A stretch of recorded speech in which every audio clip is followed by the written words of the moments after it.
CHAP. XI. It is 2 hours and 10 minutes, and no more, cried my father, looking at his watch, since Dr. Slop and Obadiah arrived, and I know not how it happens, brother Toby, but to my imagination it seems almost an age. Here, pray, sir, take hold of my cap, nay, take the bell along with it, and my pantofles too. Now, sir, they are all at your service, and I freely make you a present of 'em, on condition you give me all your attention to this chapter.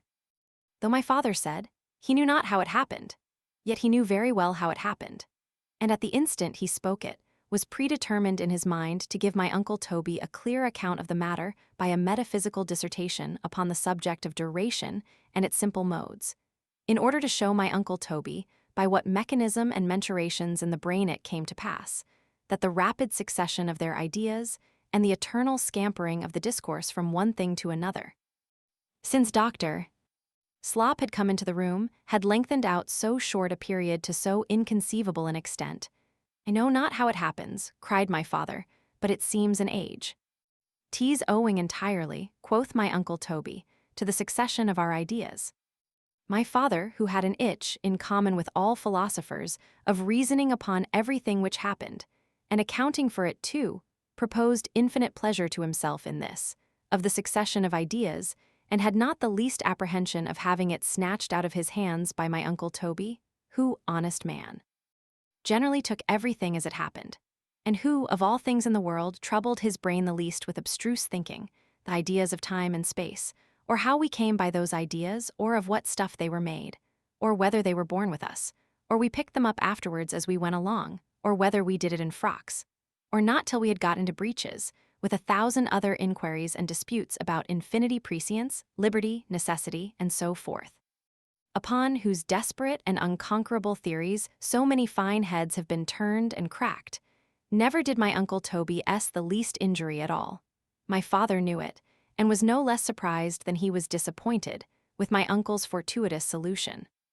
Do you understand the theory of that affair? Replied my father. Not I, quoth my uncle. But you have some ideas, said my father, of what you talk about. No more than my horse, replied my Uncle Toby. Gracious heaven, cried my father, looking upwards and clasping his 2 hands together, there is a worth in thy honest ignorance, brother Toby. 'Twere almost a pity to exchange it for a knowledge, but I'll tell thee.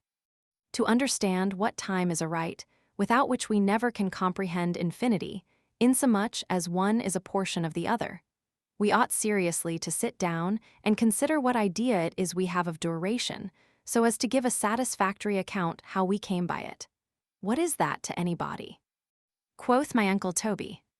For if you will turn your eyes inwards upon your mind, continued my father, and observe attentively, you will perceive, brother, that whilst you and I are talking together, and thinking and smoking our pipes, or whilst we receive successively ideas in our minds, we know that we do exist, and so we estimate the existence, or the continuation of the existence of ourselves, or anything else, commensurate to the succession of any ideas in our minds, the duration of ourselves, or any such other thing coexisting with our thinking, and so according to that preconceived. You puzzle me to death, cried my Uncle Toby. 'Tis owing to this, replied my father, that in our computations of time, we are so used to minutes, hours, weeks, and months, and of clocks. I wish there was not a clock in the kingdom, to measure out their several portions to us, and to those who belong to us. That 'twill be well, if in time to come, the succession of our ideas be of any use or service to us at all.